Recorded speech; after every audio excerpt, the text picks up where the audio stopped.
Hi friends, welcome to Kumar Kaushal classes. और ये हम जीएस का सेगमेंट लेके चल रहे हैं और जीएस के सेगमेंट में ये इंडियन कॉन्स्टिट्यूशन एंड पॉलिटी का पार्ट है, भारतीय संविधान और राज्य व्यवस्था का।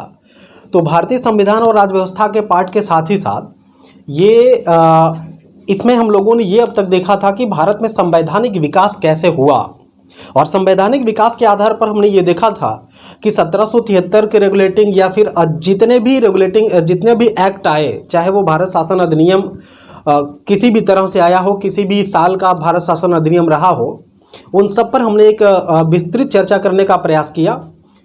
और 1935 तक, पिछले के वीडियो में 1935 भारत सरकार अधिनियम 1935 तक की चर्चा हमने कर ली थी। आज हम बात करेंगे उससे आगे, अर्थात हम बात करेंगे आज कैबिनेट मिशन योजना पर, जो 1946 में भारत में आया था।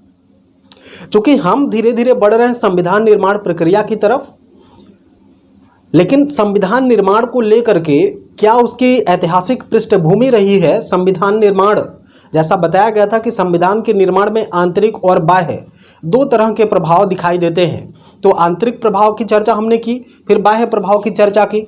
आंतरिक प्रभाव के अंतर्गत बताया गया कि समय समय पर जो भी नियम अधिनियम आए और उन नियमों में जो भी प्रावधान किए गए थे उसे भारतीय संविधान के अनुरूप बना करके, या ये कह सकते हैं कि भारतीय राजनीतिक व्यवस्था, भारतीय सामाजिक व्यवस्था के अनुरूप उसे परिवर्तित करके, परिमार्जित करके उनको इसमें समाहित किया गया भारतीय संविधान में।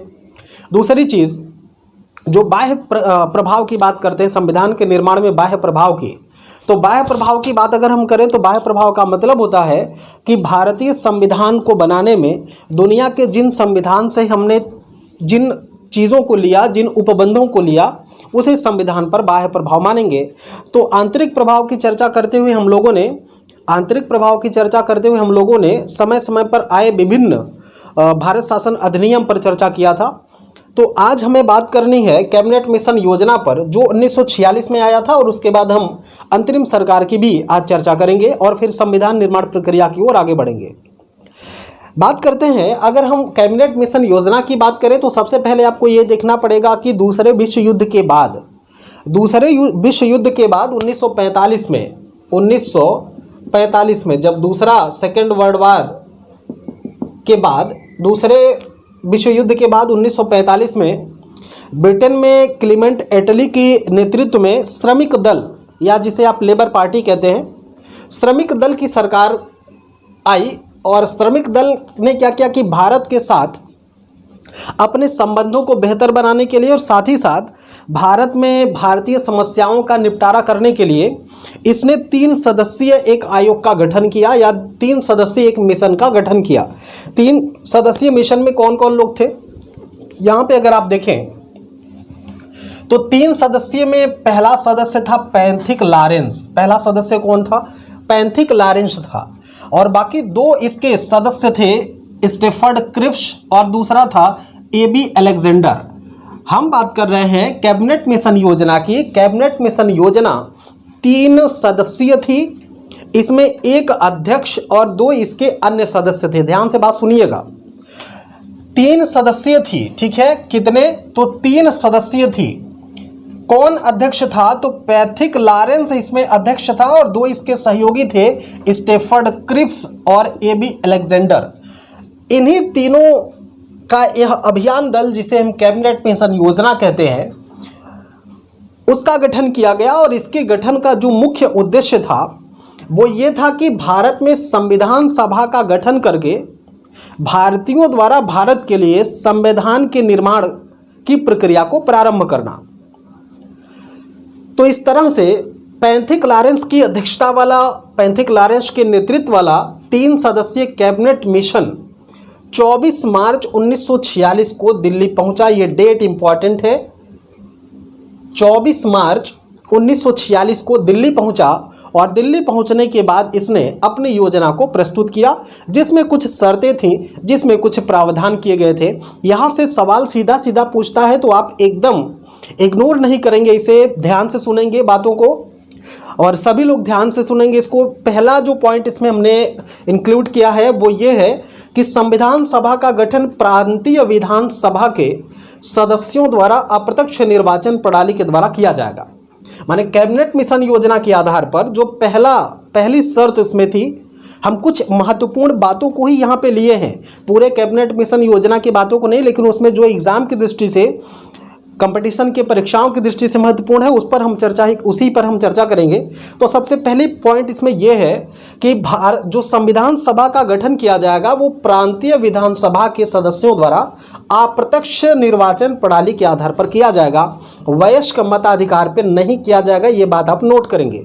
यदि आप यूपीपीएससी या ये किसी भी लोक सेवा आयोग की तैयारी करते होंगे, आप किसी भी राज्य से हैं, तो लोक सेवाओं द्वारा इस तरह के सवाल पूछे जाते हैं कथन कारण बना करके, तो आप इसे गौर से सुनेंगे।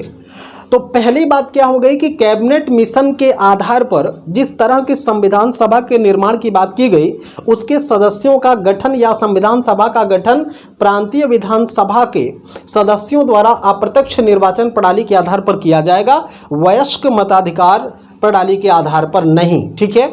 दूसरी पॉइंट इसमें है, ये बार बार पूछा गया है, इसको आप जरूर नोट डाउन कर लेंगे, आप इसको जरूर इंपॉर्टेंस का मार्क लगा लेंगे कि 10 लाख की जनसंख्या पर एक प्रतिनिधि संविधान सभा हेतु चुना जाएगा। ये बहुत बार पूछा गया है, इसे आप वेरी इंपॉर्टेंट लिख सकते हैं, ये इंपॉर्टेंट फैक्ट है। इसमें एक चीज आप ये जरूर ध्यान देंगे कि कितने जनसंख्या पर, ठीक है, तो 10 लाख की जनसंख्या पर एक प्रतिनिधि चुना जाएगा संविधान सभा के लिए, ऐसा प्रावधान किया गया कैबिनेट मिशन योजना में संविधान सभा के गठन के लिए। तीसरी इंपॉर्टेंट पॉइंट इसमें हम कह सकते हैं कि प्रांतों हेतु अलग संविधान निर्माण का प्रावधान किया गया, कि विभिन्न प्रांतों के लिए अलग संविधान के निर्माण का प्रावधान किया गया, किसमें? कैबिनेट मिशन योजना में। और चौथी पॉइंट इसमें हम कह सकते हैं कि इस कैबिनेट मिशन योजना में कुल 15 महिलाएं थीं। इसमें महिलाओं की संख्या 15 और अनुसूचित जाति की संख्या 26 और अनुसूचित जनजाति की संख्या 33 थी। ये तीनों चीज आप ध्यान देंगे। यहाँ पे बताया गया कि संविधान सभा में महिलाओं की संख्या कितनी थी? तो 15 थी। ये बात एग्जाम में पूछा भी गया कि संविधान सभा में कितनी महिलाओं को शामिल किया गया, तो 15 संविधान सभा में महिलाएं थी, 15 महिलाएं थी संविधान सभा में शामिल, 26 अनुसूचित जाति के लोग थे और 33 संख्या थी अनुसूचित जनजाति की। एक और इंपॉर्टेंट फैक्ट आप इस पे ध्यान देंगे विद्यार्थियों कि हैदराबाद ऐसी रियासत थी जिसके प्रतिनिधि संविधान सभा में शामिल नहीं हुए थे। ये बात आप ध्यान देंगे, पूछा जाएगा कि कौन सी रियासत के प्रतिनिधि संविधान सभा में शामिल नहीं होते हैं, तो हैदराबाद रियासत के कोई भी प्रतिनिधि इस संविधान सभा में, संविधान निर्माण का जो सभा बनाया गया था उसमें कोई शामिल नहीं होता है। तो इस तरह से कैबिनेट मिशन योजना प्रस्तुत किया गया। जो इसकी मुख्य बातें थी, आपको 3 पॉइंट बेसिक रूप से आपको जानना है। एक तो महिलाओं की संख्या, ठीक है, और दूसरा ये 10 लाख की जनसंख्या पर जो एक प्रतिनिधि सभा में चुने जाने का बात हुआ था, और दूसरी बात अप्रत्यक्ष निर्वाचन प्रणाली के आधार पर हुआ था, वयस्क मताधिकार के प्रणाली पर नहीं हुआ था। तो ये बातें आपको ध्यान देना है, मोटा मोटा फैक्ट है। और ये भी जरूर आप पूछा जाता है कि किस तारीख को पहुंचता है, तो 24 मार्च 1946 को कैबिनेट मिशन दिल्ली पहुंचा। तो इसी मिशन के आधार पर, इसी कैबिनेट मिशन योजना के आधार पर भारत में 1946 में पहली अंतरिम सरकार का गठन किया गया। 24 अगस्त, ध्यान से सुनेंगे, ये एकदम एक एक लाइन के सवाल हैं, आपको जरूर जानना चाहिए। एक तो भारतीय होने के नाते, जिम्मेदार भारतीय होने के नाते भी आपको जानना चाहिए। दूसरी चीज, कंपटीशन के दृष्टिकोण से तो इंपॉर्टेंस है ही। 24 अगस्त 1946 को जवाहरलाल नेहरू के नेतृत्व में भारत में पहली बार या भारत के पहली अंतरिम सरकार का गठन किया गया। ये बात आप याद रखेंगे, ये चीज बहुत इंपॉर्टेंट है, पूछा गया है एग्जामिनेशन में कि भारत में पहली अंतरिम सरकार का गठन किसके नेतृत्व में किया गया, तो पंडित जवाहरलाल नेहरू। किस तारीख को गठन हुआ था, तो 24 अगस्त 1946 को। फिर पूछेगा इसमें कि पहली अंतरिम सरकार का गठन किसके नेतृत्व में हुआ था, कब हुआ था, तो ये सारी डिटेल यहाँ पे है, ठीक है। तो कैबिनेट मिशन योजना के आधार पर 24 अगस्त 1946 को भारत में पहली अंतरिम सरकार का गठन किया गया। ये इंपॉर्टेंट फैक्ट है। लेकिन इस सरकार में, माने जो अंतरिम सरकार का गठन किया गया था, इसमें मुस्लिम लीग भाग नहीं लेती है।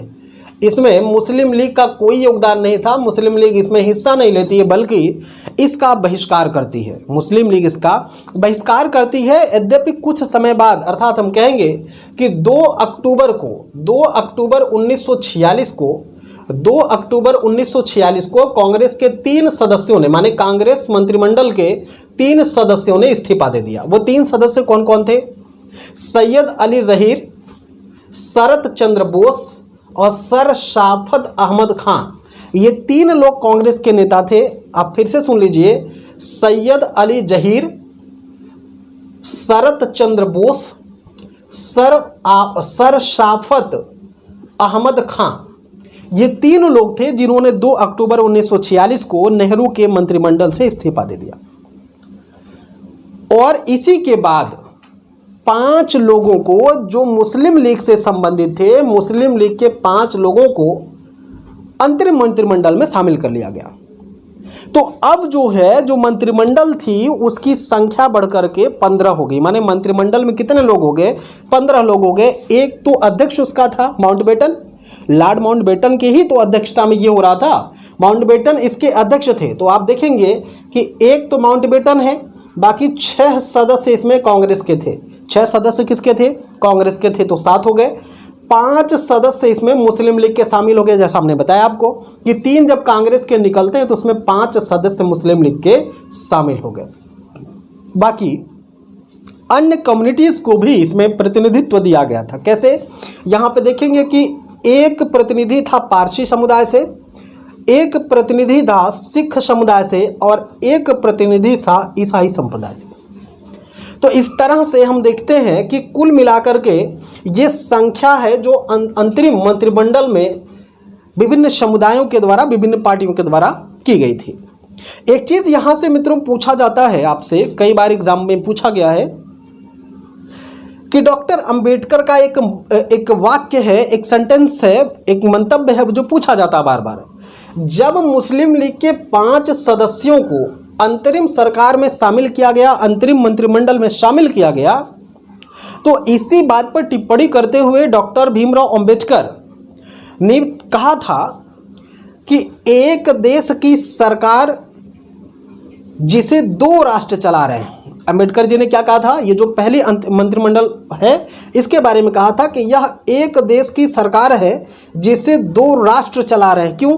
क्योंकि मुस्लिम लीग का इसमें शामिल होने का जो मूल उद्देश्य था वो यही था कि ये इसी कांग्रेस पार्टी में शामिल होकर के और पाकिस्तान की मांग को तेज करेंगे।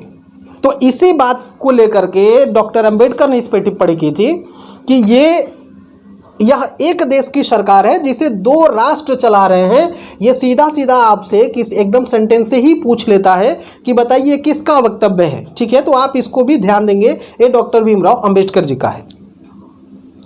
आइए जरा सा देख लेते हैं कि मंत्रिमंडल में किसको कौन सा विभाग दिया गया था। तो इधर हमने नोट डाउन कर दिया है विभाग, और इधर है कि किसे कौन सा विभाग दिया गया था। तो जेल नेहरू माने जवाहरलाल नेहरू को राष्ट्रमंडल संबंध और विदेशी मामलों का विभाग दिया गया था। माने जवाहरलाल नेहरू को क्या दिया गया था? राष्ट्रमंडल संबंध और विदेशी मामले। जबकि सरदार वल्लभ भाई पटेल को गृह, सूचना और प्रसारण ये मंत्रालय या ये मंत्रालय इनको दिया गया था। डॉक्टर राजेंद्र प्रसाद को खाद्य एवं कृषि विभाग था। जान मथाई को उद्योग एवं नागरिक तथा आपूर्ति विभाग दिया गया था। जगजीवन राम को श्रम मंत्रालय या श्रम विभाग दिया गया था। ये आपके परीक्षा के दृष्टिकोण से इंपॉर्टेंट है और पूछा भी गया। हालांकि इंपॉर्टेंट तो सारे हैं, लेकिन पूछा गया है ये आपका जगजीवन राम का पूछा गया है कि अंतरिम मंत्रिमंडल या अंतरिम सरकार में श्रम मंत्रालय किसको दिया गया था? तो जगजीवन राम को श्रम मंत्रालय दिया गया था। बाकी रक्षा मंत्रालय का जिम्मा संभाला था बलदेव सिंह ने। C.H. भाभा जी के नाम से तो आप सारे लोग परिचित ही होंगे। C.H. भाभा को कार्य, खान और ऊर्जा तथा बंदरगाह विभाग दिया गया था। जबकि आशफ अली को रेलवे और परिवहन मंत्रालय दिया गया था। वहीं C. राजगोपालाचारी को शिक्षा मंत्रालय दिया गया था। शिक्षा और कला विभाग इनको दिया गया था। तो आप जानते हैं कि C. राजगोपालाचारी को पहला शिक्षा मंत्री बनाया गया था, या शिक्षा अंतरिम मंत्रिमंडल में इनको शिक्षा और कला विभाग सौंपा गया था। लियाकत अली को वित्त मंत्रालय दिया गया था। वित्त मंत्री माने अंतरिम सरकार में वित्त मंत्रालय किसके पास था? लियाकत अली के पास था। ये लास्ट में देखेंगे, ये जो हमने पॉइंट किया हुआ है, ये 5 वही लोग हैं जो मुस्लिम लीग से इसमें शामिल होते हैं। मुस्लिम लीग से शामिल होने वाले कौन कौन से हैं? लियाकत अली हैं जिनको वित्त मंत्रालय दिया गया था। अब्दुल रब निस्तर, ध्यान से देखेंगे, अब्दुल रब निस्तर, इनको डाक वायु संचार व्यवस्था दी गई थी। आई चुंदरीकर को वाणिज्य विभाग दिया गया था, जबकि गजनफर अली खान को स्वास्थ्य विभाग दिया गया था या स्वास्थ्य मंत्रालय दिया गया था, और जोगेंद्र नाथ मंडल को विधि विभाग दिया गया था, माने कानून मंत्री बनाया गया है। ये आप कंफ्यूज मत करिएगा। स्वतंत्र भारत के मंत्रिमंडल में विधि मंत्री कौन है? डॉक्टर अंबेडकर हो जाएंगे। लेकिन ये तो अभी अंतरिम सरकार की बात हो रही है ना, अभी अंतरिम सरकार की बात हो रही है। 1946 भारत अभी बटा नहीं, भारत का विभाजन नहीं हुआ है, तो ये अंतरिम सरकार है। ये बात आप ध्यान देंगे, ये जितने भी विभाग हैं ये सब अंतरिम विभाग की बात हो रही है, ठीक है। लेकिन यहां से भी सवाल पूछे जाते हैं, तो ये आप एक स्क्रीनशॉट ले लीजिए। फिर हम आगे बढ़ते हैं माउंटबेटन योजना की तरफ, और उसके बाद भारत का बंटवारा करके और संविधान निर्माण की प्रक्रिया की शुरुआत करते हैं। आप स्क्रीनशॉट ले लें। तो जो भारत में कैबिनेट मिशन था, तो कैबिनेट मिशन योजना के आधार पर अंतरिम मंत्रिमंडल का गठन तो कर लिया गया था, लेकिन आप देखेंगे कि भारत में तमाम ऐसी घटनाएं घट रही थी, और वो भी विशेषतः जिसका जिम्मेदार था मुस्लिम लीग। तो मुस्लिम लीग के अनेक गतिविधियों को देख करके ये नहीं लग रहा था कि भारत बहुत दिन तक हिंदू मुस्लिम एकता को लेकर के चल पाएगा। और इसके मद्देनजर रखते हुए ब्रिटिश श्रमिक दल या लेबर पार्टी के जो नेता थे क्लेमेंट एटली, देखिएगा यहाँ पे एक फैक्ट की हम सिर्फ बात कर रहे हैं कि मुस्लिमों का जो व्यवहार था या जो मुस्लिम लीग का व्यवहार था, ऐसी घटनाएं वो लोग क्रिएट कर रहे थे जिसकी वजह से ये लगा कि भारत में अब हिंदू मुसलमान एक साथ नहीं रह सकते हैं।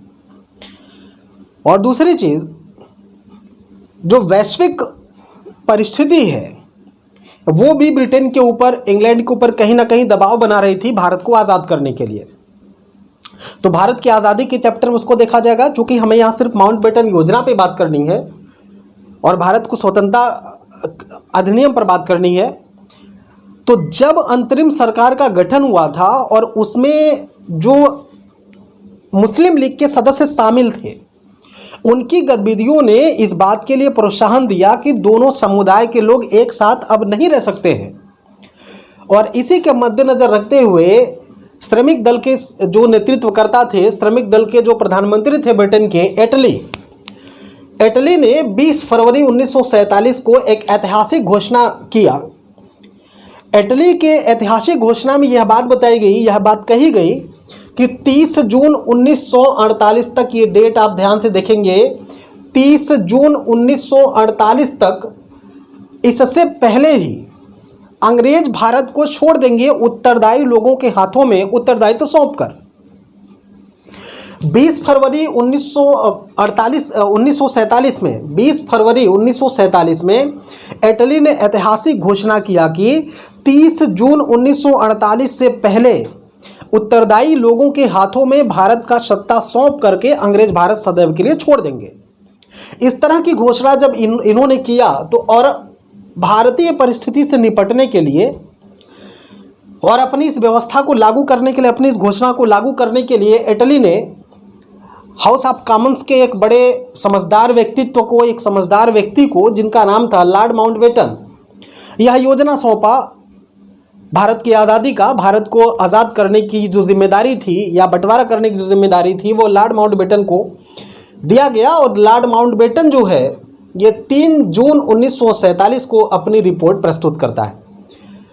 एक लंबी प्रक्रिया से लॉर्ड माउंटबेटन को गुजरना पड़ा, चूंकि दो देशों का बंटवारा करना था, तो और उनके दोनों के नेताओं को और दोनों की जनता के मनोभावों पर खरा उतरना भी था।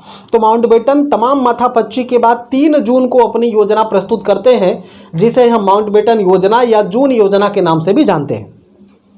माउंटबेटन योजना के आधार पर जब इन्होंने अपनी योजना को प्रस्तुत किया, तो इस बात की पुष्टि के लिए 14 जून 1947 को दिल्ली में अखिल भारतीय कांग्रेस परिषद या कांग्रेस का एक बैठक बुलाई गई। अब इसमें अखिल भारतीय स्तर पर लोग शामिल हुए दिल्ली में, और जिसमें इस बात को पुष्टि कर दिया गया। और अंततः हुआ क्या कि पंडित गोविंद बल्लभ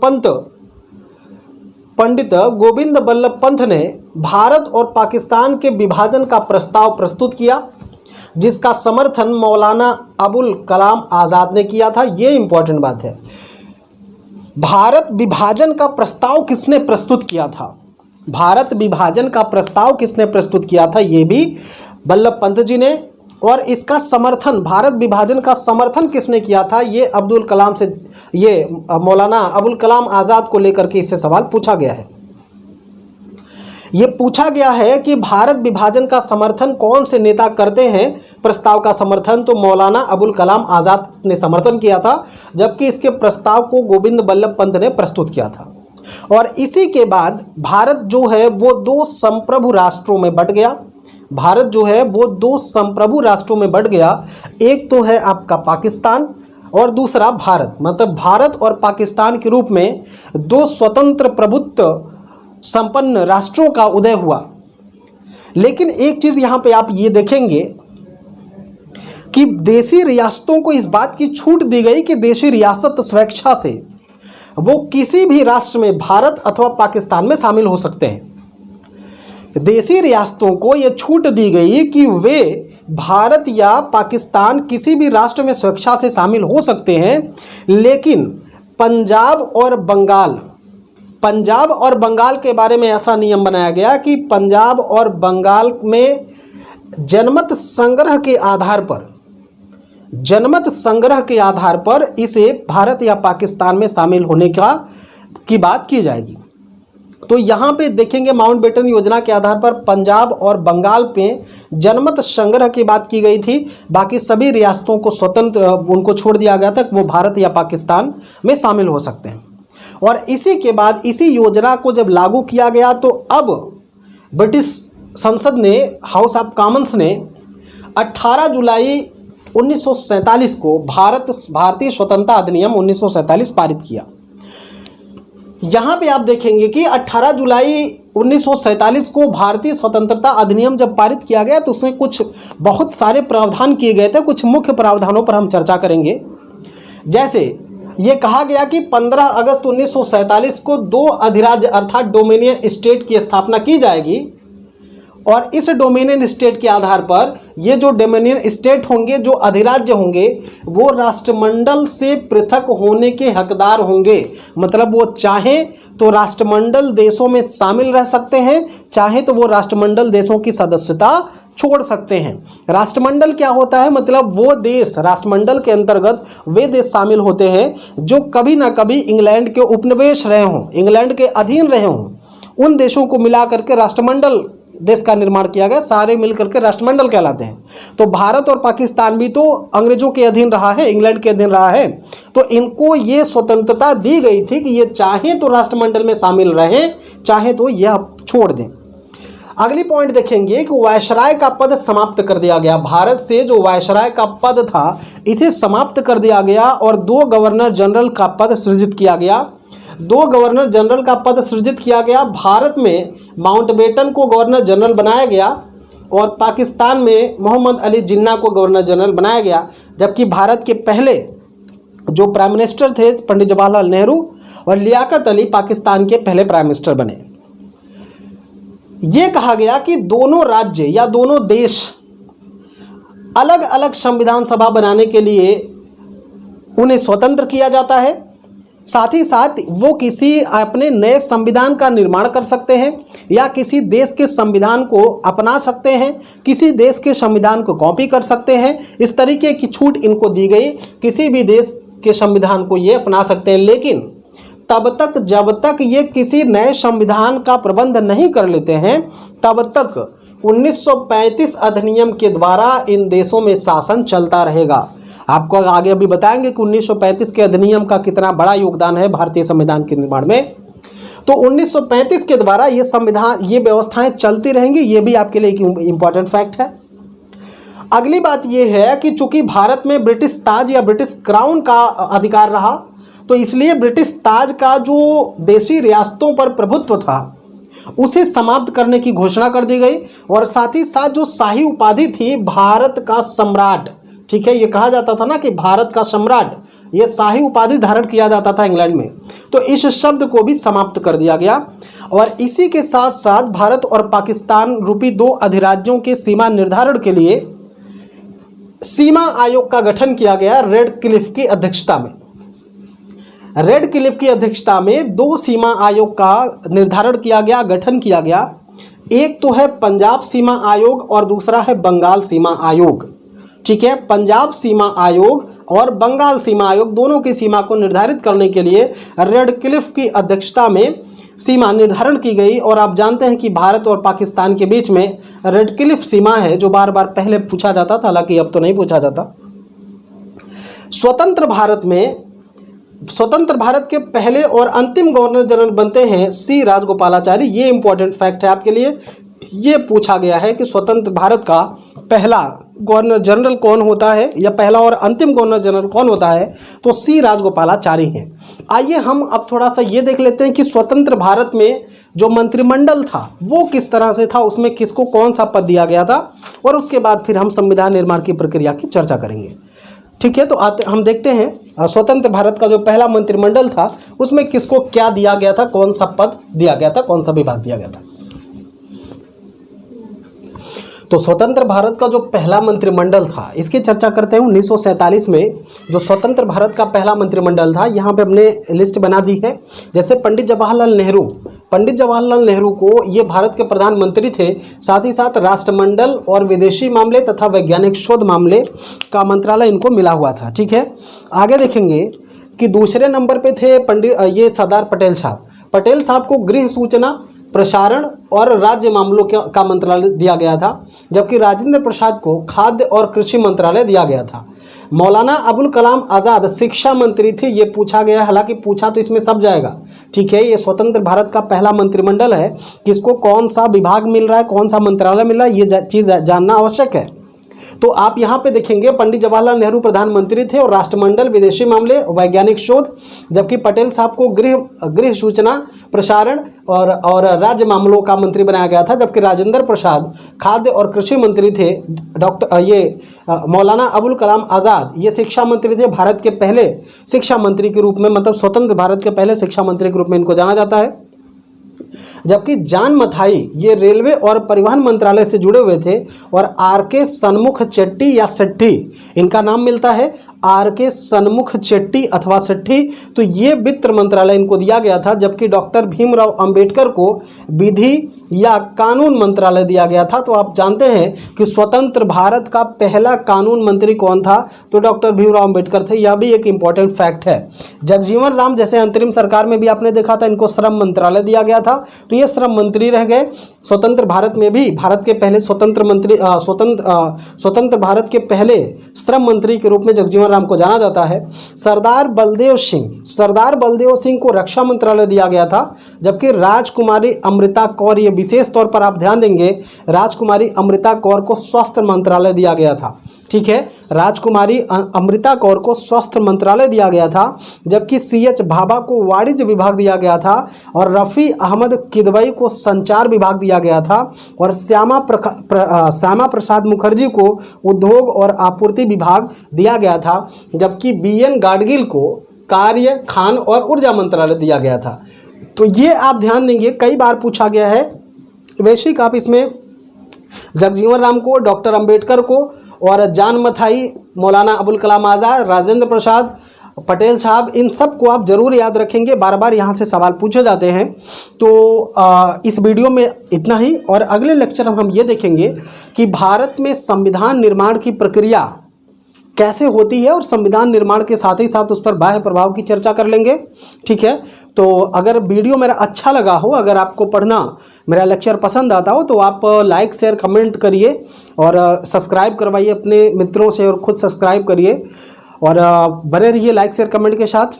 मिलते हैं नेक्स्ट वीडियो में, तब तक के लिए जय हिंद, खुश रहिए, मुस्कुराते रहिए।